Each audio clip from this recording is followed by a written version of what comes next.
Hello, fellow hams, and welcome to my talk. My name is Dave Slaughter, W3DJS, and I'm located in Dacula, Georgia, which is in Gwinnett County, and it is about 20 miles, give or take, northeast of Atlanta, Georgia. I'm going to be demonstrating WSJT-X on HamPi today, communicating with an ICOM IC7300 radio, using an end-fed half-wave 10 meter through 80 meter antenna. To start off, we're going to check the WSJTX version because with HamPi 2.0, which we're using, it actually was it was created on December 31st, 2021. So maybe the software needs a little bit of update. So we're going to go ahead and check that by going underneath the ham radio menu, selecting the weak signal folder, and then opening up WSJTX. What we will see when this starts up is that the WSJTX version is 2.5.3, and that is a slightly older version, so we're going to go ahead and update that. So we're going to quit out of WSJTX first. So what I'm going to do now is update the version of WSJTX. And I'm going to do that in a terminal window so that you all can see better. I'm going to expand the terminal window size using a shortcut. Control-Shift+ is the shortcut for expanding the window size. And if you don't want to use the shortcut Control-Shift+, you can select Zoom Out off the Edit menu. Now, in this case, I'm going to since I'm going to update WSJTX to version 2.5.4, I'm going to go into the bin directory, bin, and list that out. The program I'm interested in is update WSJTX from source. And I've already made a quick edit to this file, but what I'm going to show you I've changed here is I'm going to use Nano to edit this file. And what you'll see here is I've set the download version of WSJTX to the current one on the web, which is 2.5.4. I would normally use an automatic version detection for updating software, and I do that for most of HamPi. But in the case of WSJTX, that web page is hand edited, and it is not done consistently because it's done by hand, it's done by human. And so since the format consistently changes, I actually can't do a version check using a little bit of AI. I have to just go ahead and hard code it into the program here. So I'm going to quit out of Nano, and then I'm going to run the update WSJTX from source, and it will start up. It will detect the version installed as 2.5.3. It will make sure that prerequisite libraries are installed, and of course they are. And then it downloads WSJTX and decompresses it and starts building it. Now, I'm not going to make you look through the entire build process. That's kind of like watching paint dry.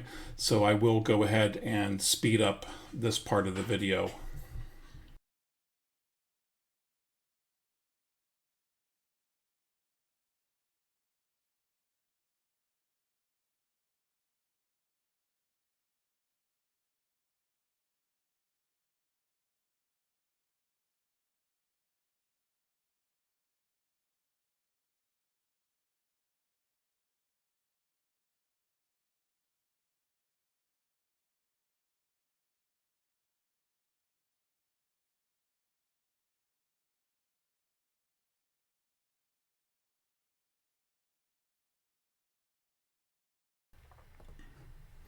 So go to the Raspberry Pi menu and select ham radio. And then underneath the ham radio menu, the weak signal menu appears. And underneath that, we go to WSJTX. And now we should be launching WSJTX 2.5.4. And you will see that in the About box. We will click under Do Not Show This Again. And I'm going to go ahead and do a little repositioning of the windows.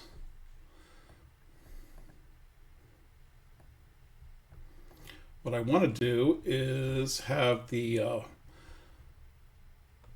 waterfall increased to 4 bins per pixel, and it gives us a better view of what's going on.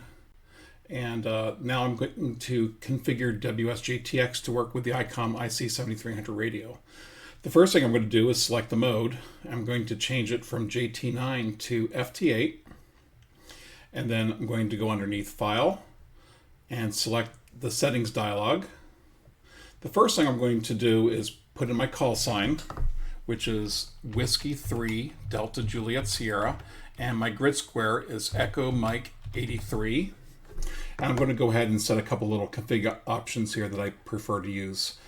Blank line between decoding periods, display distance in miles, show DXCC grid and work before states, and double click on call sets TX enable. And now before setting the radio, I'm going to go ahead and set the audio. Otherwise, WSJTX will generally complain. I'm going to set the input to ALSA_input.usb-burr-brown from TI USB audio codec. That's the input from the IC7300 radio. And then for output, I'm going to do pretty much the same thing, except for this time it's going to be ALSA output. If it'll let me select it, let's try this one more time. Sometimes the menu gets a little touchy. So there we go, and that is selected. And now I'm going to go ahead to radio and select my rig, which is the ICOM IC7300. And you will see that it already selects TTY USB 0. You can click on this to confirm that there aren't any other reasonable selections. And on my radio, I'm using 19200 baud. And data bits, stop bits, handshake, and force control lines are all left alone. But the push to talk method, I select as cat. And then under mode, we use data packet. And then under split operation, we select fake it. And I'm going to go ahead now and hit test cat to confirm. And you hear a couple little clicks from the relays in the 7300, and the test cat turns green. At this point, I'm going to click OK, and I'm going to quit out of WSJTX. The reason I'm doing this is that sometimes WSJTX gets a little finicky, and even on good installations, it might decide to quit unexpectedly. And in that case, you want it to save its preferences first. So you want to know that you have a good set of preferences. I generally have pretty good luck with WSJTX. You see here, let's just make sure we're set at 40 meters here. And we're going to wait for some decodes to happen. I'm going to turn on CQ only and hold TX frequency, and also try to select an unused frequency here. And here's somebody calling CQDX. So I'm going to go ahead and double click and answer them. No clue if this is going to work. That's just the nature of the demo. Since they're in Brazil, maybe they'll come back, maybe they won't come back. 40 meters at this time of day is, I think, a bit of a stretch to hear back from Brazil, but we'll give it a try and see what happens. And it appears they answered somebody else instead. So we're just going ahead and call somebody else. Oops, I thought I was calling somebody else. All right, at this point, that's not going to work because we're too far into the cycle for it to have transmitted enough information. So we'll just wait for it to come back around a second time. So there are some DX purists out there going to say, well, you're responding to CQDX from somebody that's inside the United States, and that is true. But the 6, okay, well, in this particular case, it's not even going to matter. But what I was going to say is the 6 calling zone is in California, assuming they haven't moved, and I'm all the way in Georgia, and that's 2,000 miles. I consider 2,000 miles to be a DX. But there's going to be some purists who will argue with me on that, and that's fine. They're welcome to their opinions, and I'm welcome to mine. So let's see what we get decoding next. And here is W2CG. And I'm going to make this window a little bit bigger so we can see more of what's going on. And also, I am transmitting on a frequency that's already pretty busy, so they may not even hear me. I'm going to change this to 1600. And you will see that the little red bracket here is changed to an unused part of the waterfall. So hopefully when we do the next transmit here, okay, it looks like W2CG is also answering somebody else. So we'll wait for them to come back around and finish their QSO with November 4 BC, Bravo Charlie, and see if they come back around and answer us. So I normally, if it in voice mode, wouldn't be calling CQ mid-transmission here, but one of the things I've learned when you try to complete QSOs, especially if they're really busy, is to, as far as the data goes, the computers are talking to each other, and they don't take stuff as being rude as long as you're not talking on top of them. So I'm calling CQ on a different part of the waterfall, and if they come back, great, and if they don't come back, I'll just try somebody else.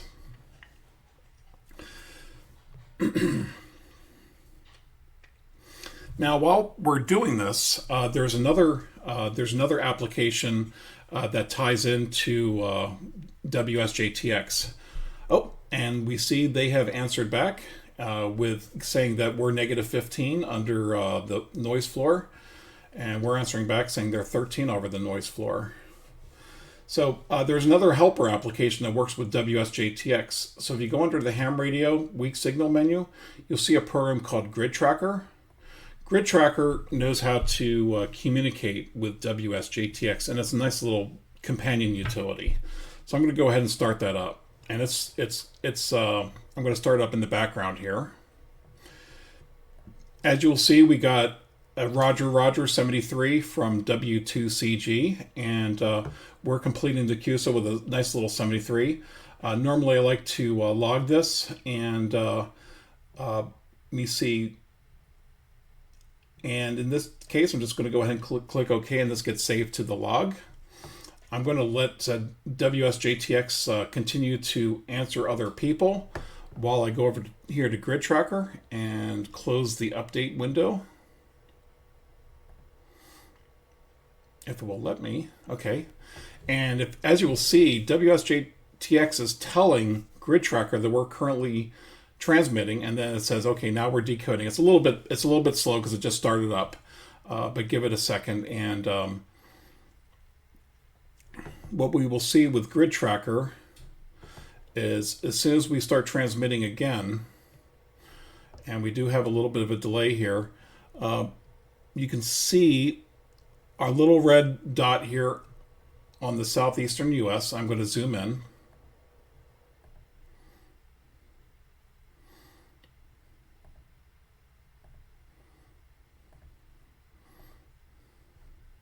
And I'm going to center the US on screen if it will let me.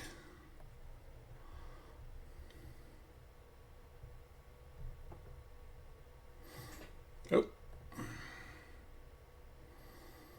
Okay, so it believes K5LD is currently in Florida, so I would have expected it to be to our west, not to our south. Anyway, a lot of people like to run Grid Tracker as a supplement to WSJTX, and okay, gathering alerts, and yeah, showing Roger. I'm going to go ahead and dismiss this dialog and try to once again center the US in the middle of the window if it will let me.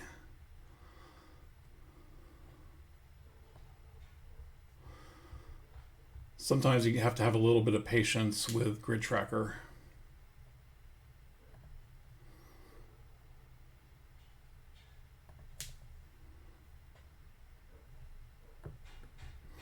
All right, let's try one more time here. Okay, much better. All right, so we're on 40 meters, but on my IC 7300, I have the other bands auto-tuned already. So I'm just going to go ahead and first switch over to 20 meters and make sure we're getting communications on 20 meters first.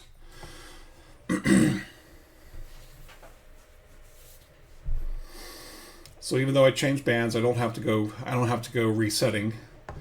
I don't have to go resetting the tuner because it's already preset to the bands and it detects. Let's try kicking down to 15 meters and see if we have communications on 15 meters. So one of the things I'd like to do when I switch bands is to go ahead and erase the band activity window. It's just a personal preference. You don't have to do that if you don't want to. But I am seeing on the waterfall we're getting some communications here. So I'm going to go ahead and respond to HI3A. And we have that, I believe, in the Dominican Republic. Is that correct? Unfortunately, since I'm recording this before the event, I don't have any of you to yell at me to tell me, no, you got it wrong, you got it wrong. So, but let's see if I get a response back to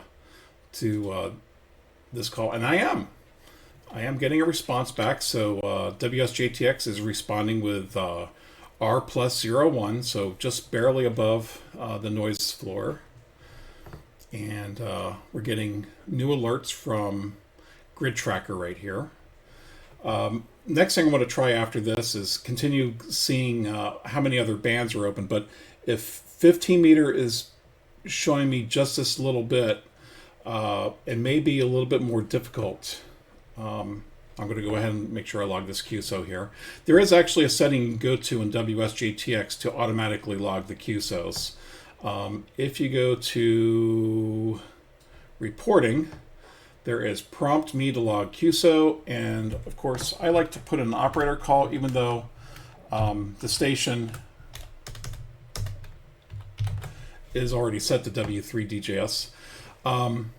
This is really up to other people. Sometimes I like putting in the DB reports, the comments, although those are already logged in other parts of the ADIF message.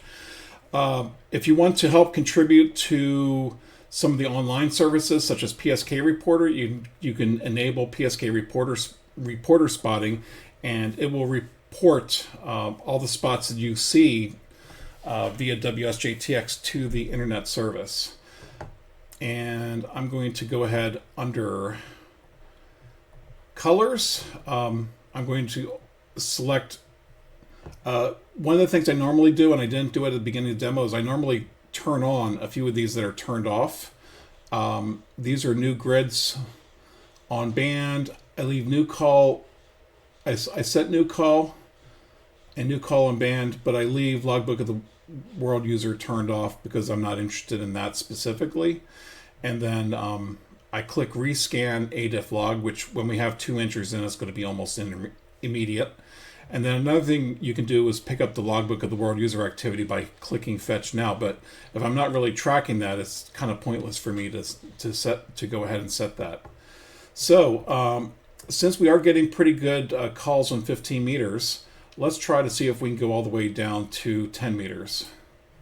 So I'm just going to switch over to that. And since we're doing this as a demo, I want to make sure it's very clear if we're getting in new calls on 10 meters that they aren't mixed in with the 15 meters. But based on what I'm seeing in the waterfall, we are not going to be lucky with 10 meters. It looks closed. So I will wait one more cycle because WSJTX runs on odd cycles and even cycles during the minutes. And actually we do have 3 stations here I'm going to go ahead and try to respond to one of them. This is Hotel Kilo 2 Alpha Quebec, and now in this particular case I should zoom out on Grid Tracker to see where Foxtrot Juliet 37 grid square is. And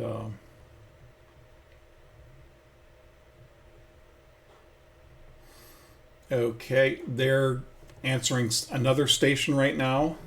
So I'm just going to go ahead and wait through this cycle and then re-click enable transmission again.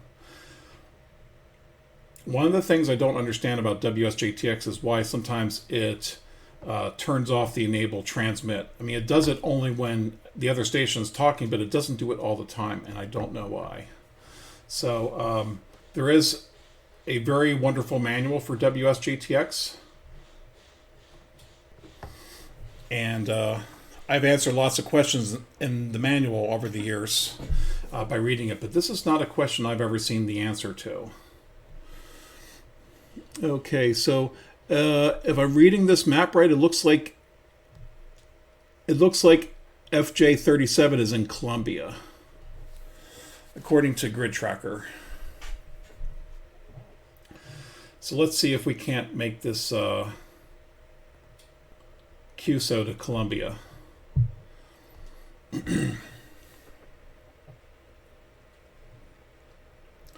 Oh, and we are slightly overlapping. I'm going to move us off frequency. I like to be on the multiples of 50. So I usually get it pretty close, and then I click the up arrow or the down arrow to make it like 1700, plus 1700 on the waterfall. So let's see if we get them this time now that we're in an unused part of the frequency, at least according to WSJTX. So 10 meters to South America. I've got it many, many times with my end-fed half-wave antenna, and we're going to see if I get lucky this time. It may not happen, and that's fine. That's what being a patient ham is waiting to see if you can hear from them.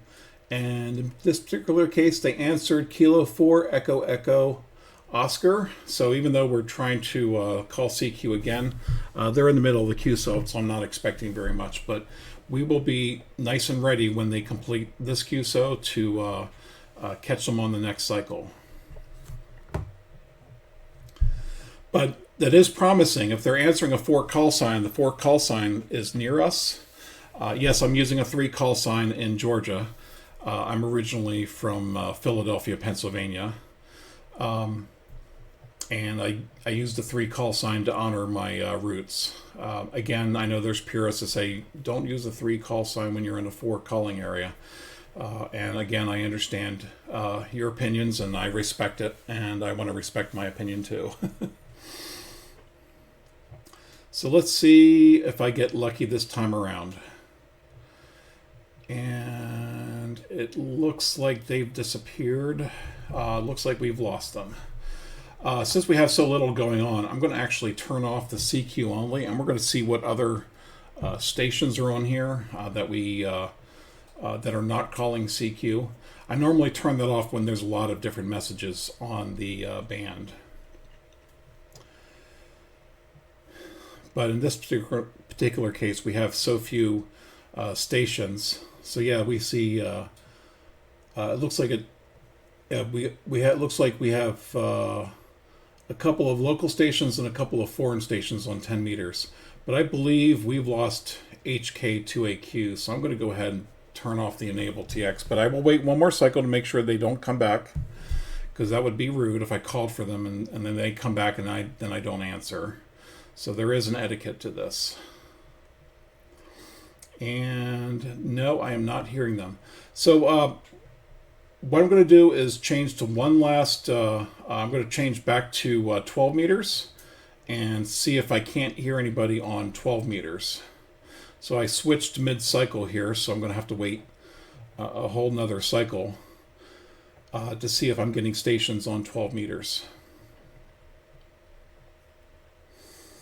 There looks like there are a couple, and let's try Yahoo Victor 5 Echo Victor Alpha. Let's see if we can get them to come back to us. I believe that's Venezuela. Oh, and yes, Grid Tracker is showing us Venezuela. One of the things that ham radios taught me is geography.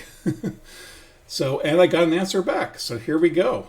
Venezuela is returning a call back on 12 meters. And it says new alerts in the Grid Tracker window.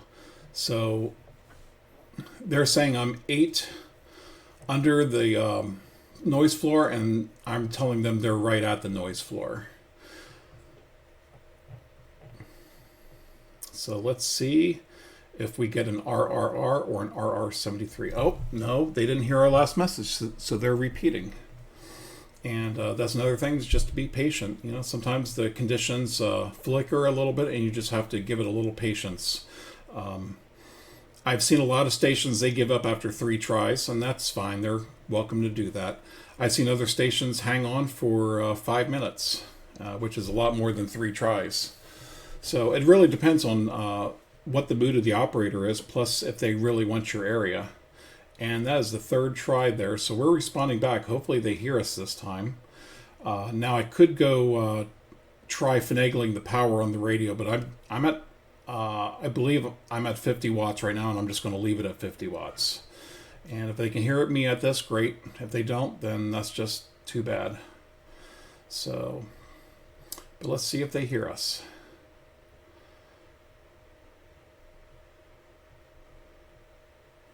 Okay, they gave up. They gave up. They gave up.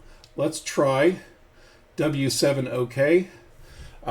7, I believe, is Oregon or Washington.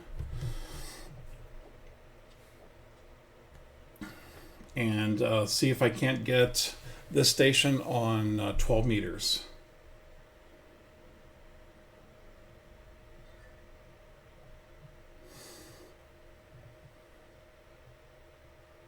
Okay, they answered another station.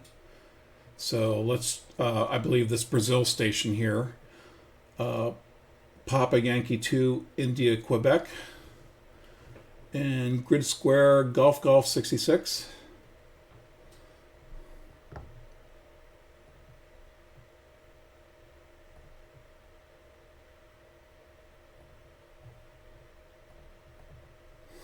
And I'm telling the map to zoom out a little bit so we can see Brazil better.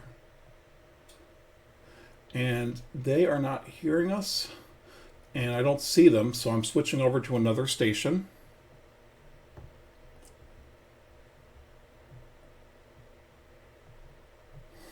And I'm trying to move the map a little bit here so we can see the endpoints better.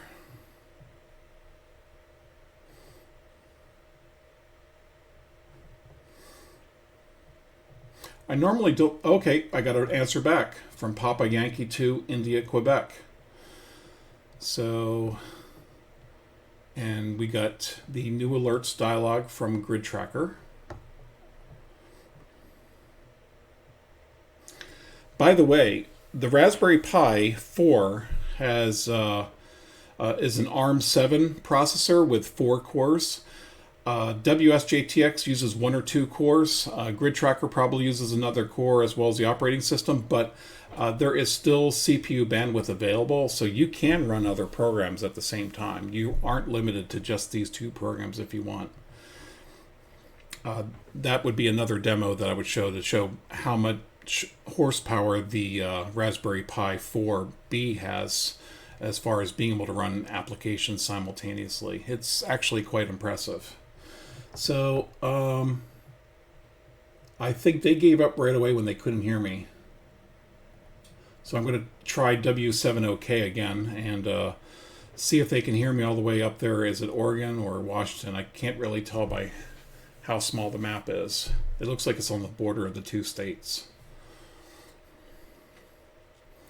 So, I'm sure somebody could look up Grid Square CN86 and confirm. Charlie November 86. And I got an answer back. So let's see if I finally get lucky. Is the 3rd try a charm? Is the 3rd try a charm? We'll have to wait. After we transmit here our -3 and see if they come back with an RRR or an RR73. This is one of the things you never know quite what the computer's doing unless you A, are listening to the actual transmission, and B, you can decode this. And we heard back, so we've got a good QSO. I'm going to go ahead and log this, and I'm going to now say thank you very much for watching this demonstration of WSJT-X running on a Raspberry Pi 4 that has been configured with HamPi. This is HamPi 2.0, and please be on the lookout for HamPi 2.0 for 64-bit Raspberry Pi computers, and that will be coming out soon. Oh, it looks like I am not completely done here. We have, I started too late. I'm clicking the TX5 to send to 73, but I think I'm going to need to send that one more time here for them to get that. Hopefully they don't give up and they abort the QSO from their end, because if they abort from their end and they log the logbook of the, well, they won't log the logbook of the world, and I do, and there's not going to be a official QSO unless both sides log this. So I am trying to do everything I can here to answer that with a 73. Although what's funny is that it looks like this is running, they're running this manually, because the automatic mode, when you run this automatic and RR73 transmits, you're done. You don't have to watch and wait for the 73 to come through. So this looks like somebody's operating this manually. So I don't know if they got my 73 or not, but I did respond. I did respond with it, and so I'm actually responding a second time here just to make sure they've got that. So let's see if they if they're operating manually, they may decide to answer it, or they may decide to ignore it. If they were operating automatically, their side would, when it would see the 73, would respond back with a 73 of its own. So, okay, they're answering somebody else, so I believe we are done. So thank you very much for attending this demo of HamPi 2.0 on Raspberry Pi 4. My name is Dave Slaughter, W3DJS, and I'll be answering any of your questions. Thank you very much.